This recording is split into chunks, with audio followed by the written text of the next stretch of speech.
Aloha, my beautiful friend. My name is Krista Laksmi-Ditton, and I'm coming to you from San Diego today.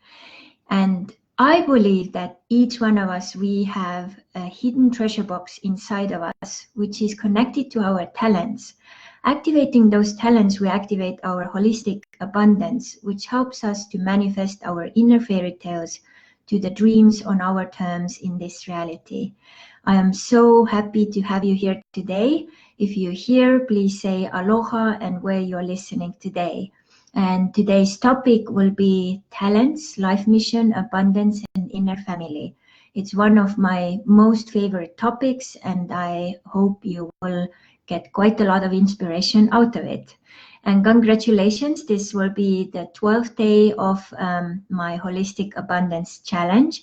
So if you haven't checked out yet the previous days and topics, there is basically 5.5 hours of material already recorded. So go back and go through all of those videos, do all the tasks and get to know yourself better and activate your holistic abundance.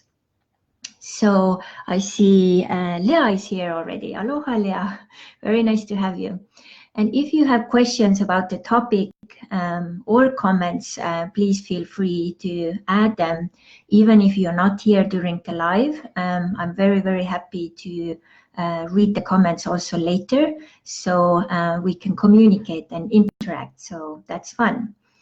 So many, many years ago, when I was about to go out to the big world, I had a conversation with my grandmother, and my grandmother said, sorry kid, we don't have enough money to put you through university, so you have to just figure out something easy, simple, so that you can get on your own feet as soon as possible. So in my mind, I had thought of maybe going to the university to study English or journalism.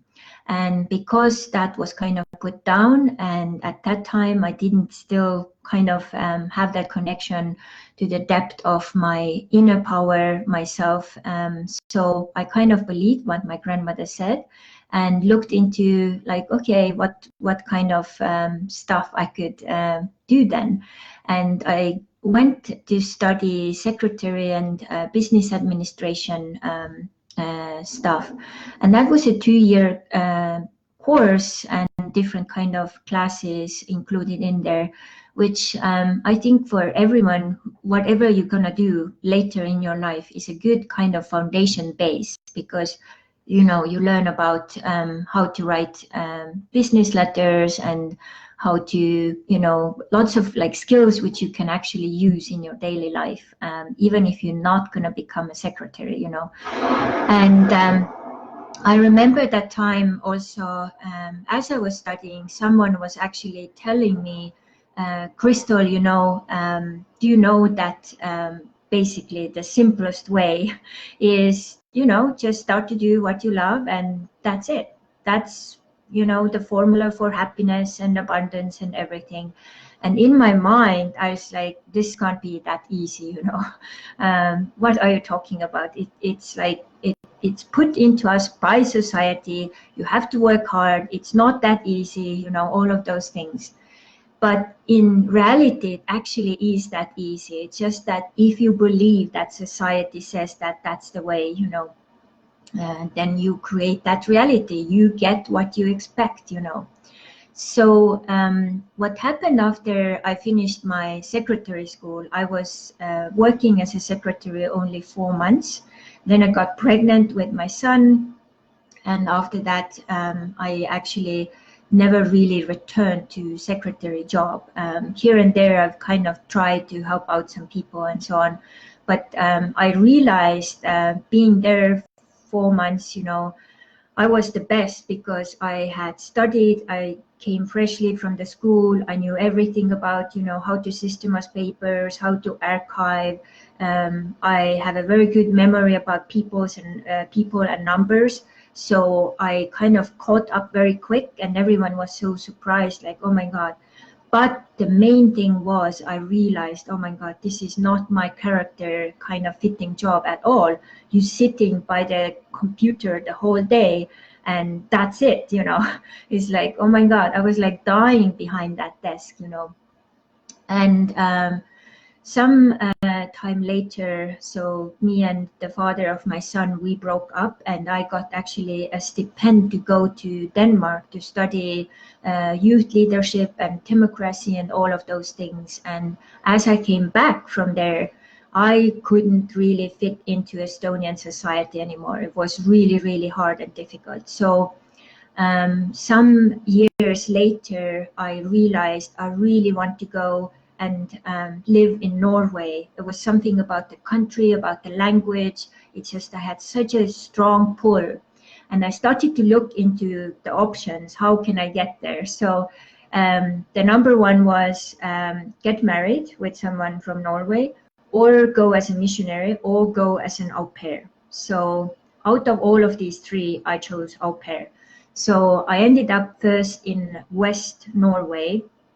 I worked there. It was a really good start with twins who were like 5 or 4 years old. And they were actually my best first Norwegian teachers, because all of the classes were full. So I had to start to study Norwegian myself with the newspaper and the dictionary.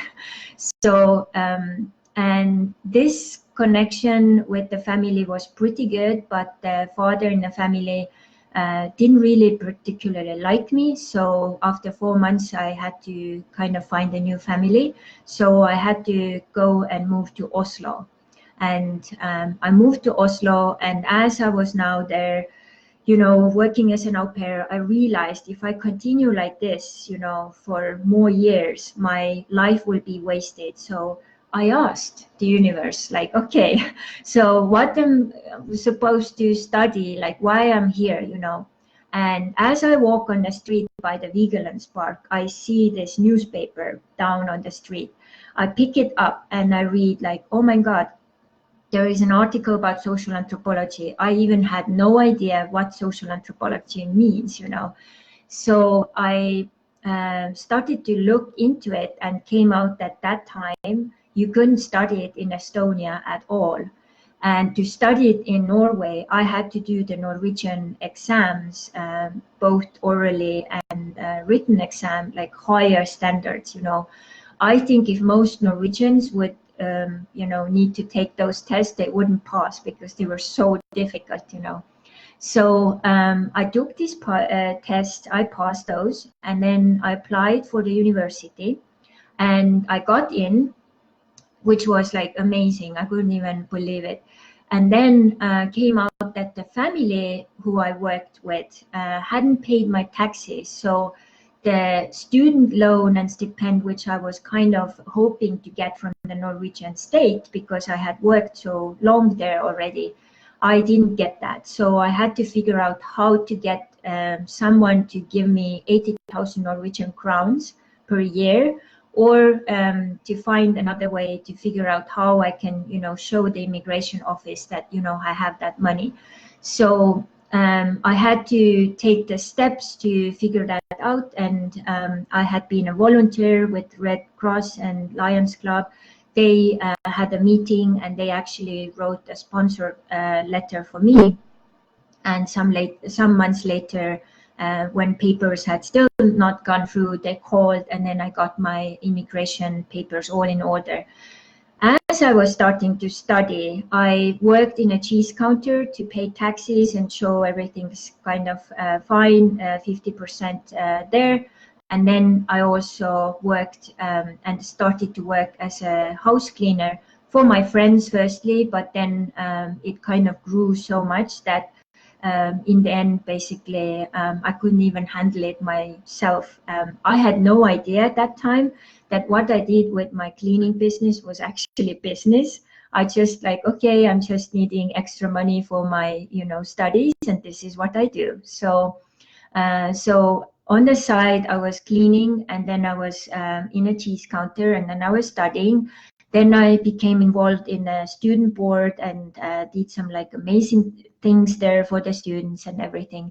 And after some years, I realized, like, you know, I need something more, more exciting. So kind of looking into it, I took some film classes, and then I realized if I'm going to go to do master's degree, I need to do like visual anthropology. And I looked online where I could do that, and then Tromsø popped up, you know. So I applied, and they actually took 5 people from the northern part of the world and 5 people from the southern part of the world. And I was one of those 5 lucky people from the northern part of the world to get into that program. And I tell you, that has been the most intense program I've ever done in my life. But I really fell in love with filmmaking, with camera. And during those years, I made 2 documentaries, one of them in Norway and one of them in South Africa.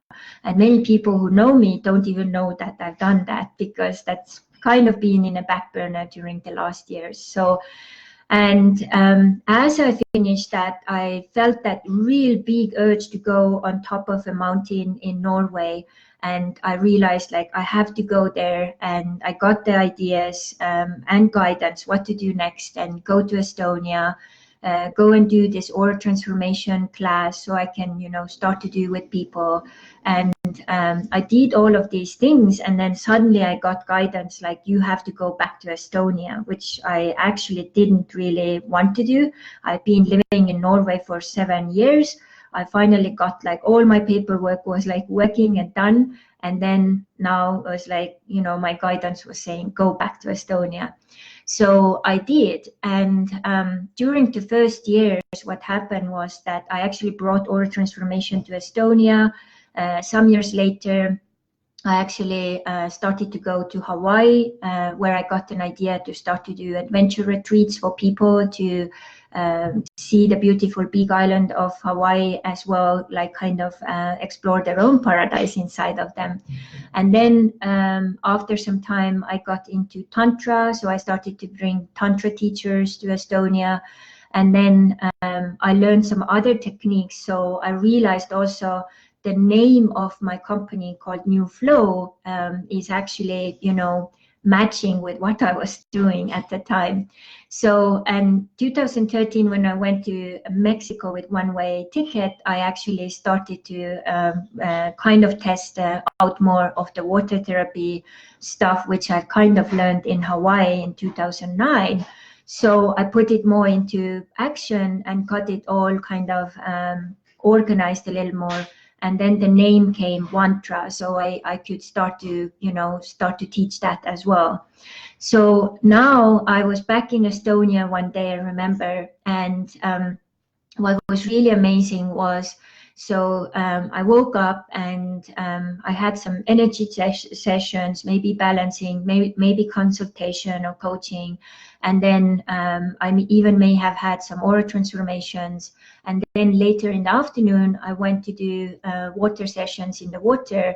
And then in the evening, I had, you know, live retreats or workshops and stuff. And in between all of that, I did videos or writing or, you know, other kind of things like writing my books and different projects and so on.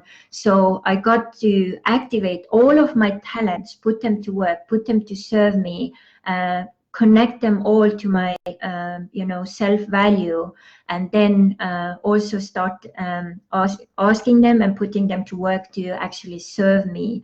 So which it creates a system where basically all of your eggs are in different baskets. So you have to, you start kind of to get income from different resources.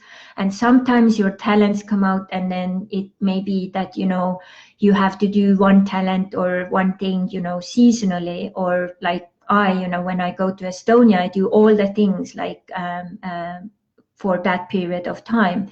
And then I do my Hawaii retreats like twice a year or something. So there are different times for everything. So I kind of spread them out and then kind of activate like this way. So, and now when we go to like, how is this connected to then the inner family? So inner family, your inner woman is the person who is inside of you, who is actually guiding you to those places and things you have to try. So in the old idea and old energy, we thought, you know, that we needed to just, you know, learn one profession and then do that for the rest of our lives and then die kind of with that. But now you have to, if you want to survive, and also not only survive, if you want to thrive, you have to know different things, and you have to learn different things, and you have to activate different things, and you also have to explore and discover yourself all of these different talents which are hidden inside of you. It is like a treasure box. Once you start to open it up and realize like, oh my God, I can do this and I can do that. And, you know, it's just so easy. And you had no idea you can actually put the price label on that and make that, you know, serve you. So oftentimes also people think that talents are only like some crazy, grandiose things like, you know, playing a piano or painting or, you know, something like that. But a talent can be, you know, if you really love to cook, you know, muffins, you know, that may be your talent. And if you put it fully into use, you can actually, you know, make a business out of it. So if your talent is writing, you can not only write a bestseller in the world, you can actually do so many different things with it, you know. And so, or like, you know, organizing, you wouldn't think like organizing would be like, you know, something very special or so. But organizing can be a talent, a business of itself, you know. Here in the United States, I've met several ladies who, when I ask, what do you do? They say, I'm an organizer. For me, organizer is someone who is organizing events, but it's also organizing stuff, you know, if people are moving. So how to organize stuff in a good way. So that's another way to put it, you know. So what is one of the responsibility for all of the people nowadays is basically, if you don't know your talents, you have to figure out what those are. How do you figure this out? You have to start to try new things. So there are lots of workshops, retreats, different things people offering. There are also so many things all over the world which are actually offered for free. Most people don't know about them, but there are different organizations which are offering different things. So like right now, I am doing a class with Martin Scorsese about, you know, filmmaking. And it's a free masterclass which is offered in a local library, and it's free. So there are lots of resources out there, and you can go and, you know, learn and put these things into use, and, you know, see how they kind of match with you. So as you start to discover all of these different things, then what also happens is when you kind of follow your inner woman saying, go there, do this, you will actually start to also go and find the right people, right times. So what happens oftentimes, like the way I found the water class in Hawaii, one thing was leading to another. We saw a flyer, was like, okay, we are close, let's go. We went there, the class was going, introduction class. We jumped into the water. By the end of the class, she was asking, who is here, who would like to join the class tomorrow and after a day after tomorrow. And we raised our hands. I remember so clearly, I took the money out from the ATM and I was like kind of scared, like, I don't know if it's a good idea. And oh my God, boy, that was a good idea. So has been serving me, helping so many other people to release their water fear, relax deeper, get connected to their inner woman, you know, all of these things, inner world, inner patterns, and so on. A beautiful thing. So because I followed my inner woman. So the same, when the inner woman said, okay, Crystal, now you go to Mexico with one-way ticket. So, okay, went there and started to work with mantra stuff again, you know, and then started to work with mantra stuff. So went into depth of this and actually started also work with it in big hotels like Four Seasons and St. Regis, you know. It wouldn't have been possible if I hadn't experimented and tried and, you know, had those other people there to support me. There was a really beautiful lady who has the owner of Villa Ananda in Mexico, who actually did my session with me and was like, oh my God, this is so amazing. When are you coming back? I need you here. And because of her support also, I actually had the guts to even, think of that as offering it to, big hotels like that. So, and it was going beautiful. It was really amazing. People really loved it in so many ways. So, and I loved it because I could do what I'm here to do. So what happens when now you take your inner woman says, okay, go there. So inner man comes in and say, okay, take action. Now we have to buy a ticket to Mexico. So we need the money. So you need to make a money magnet product so you can sell that 100 of those so you get your ticket. So I did that, and then I got the ticket, and then I got to Mexico. So, and the inner child is also the element which is like there all the time with the playfulness and kind of bringing out those like fun experimental ideas and so on. So you basically activate all of them. And now, so how is this the whole thing connected to the abundance? So if I do one day, I did just like a little calculation. So if I do a couple of energy sessions and maybe 1 or 2 aura transformations and a couple of water sessions and the evening class, so how much would that bring in? And this is showing like when you start to do what you are here to do and what is like all of those talents and gifts inside of you, how this, when it gets activated, how it actually potentially can support you and your life. We are not here to suffer. We are not here to do jobs we don't love and hate. We are here to figure out who we are, what are our talents, what are those things when you start to do them, time disappears. You just feel so happy. Nothing else matters. And whatever you're doing, you get so consumed into it. You are the happiest person in the world. So this is why you are here. This is why you need to figure those things out. And once you figure these things out, then you can start to actually put these talents to serve you in a certain way and certain order so that they can also serve you abundance and regularly. So it's actually very easy. You just have to do it. So that's basically the core element of today's talk. And what you can do now is basically, a little mapping again. So if you ask yourself, do you know what your talents are? If not, what do you need to do to explore what those are? So how can you put them to use?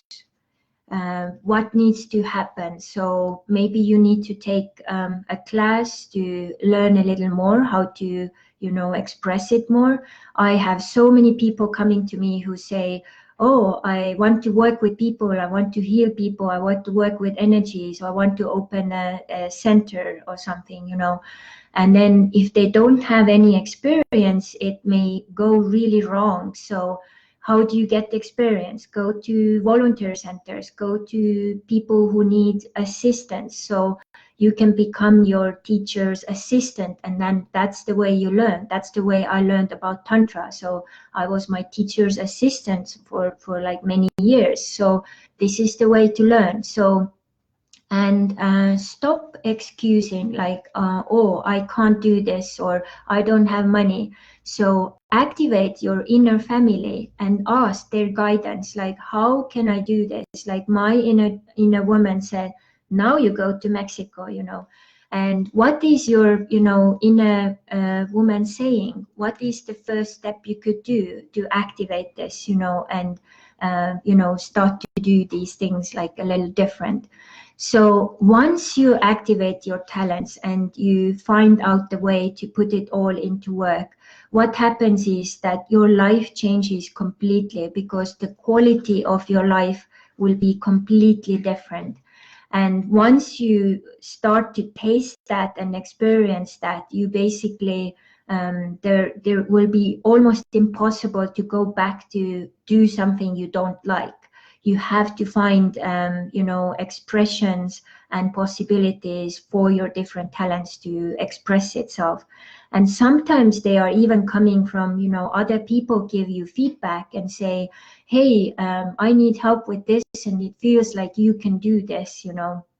I remember one time in Mexico, I had a friend who had a house which she owns, and then she had issues with kind of energy stuff happening there. So she said, I think you are energy healer, so maybe you can heal my house.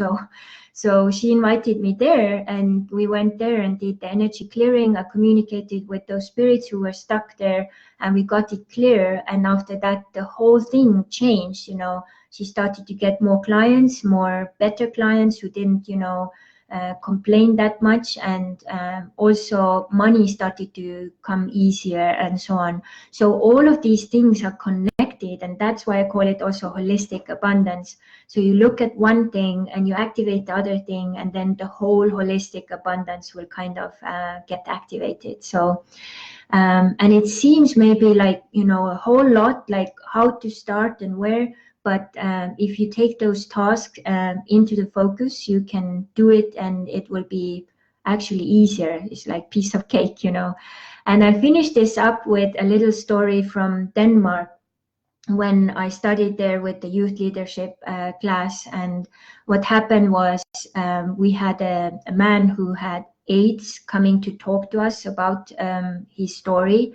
And in the end, I asked, what has changed in your life since you know, got this disease? What you have started to do differently? And he said 3 things. You have to love, be loved, and do what you love.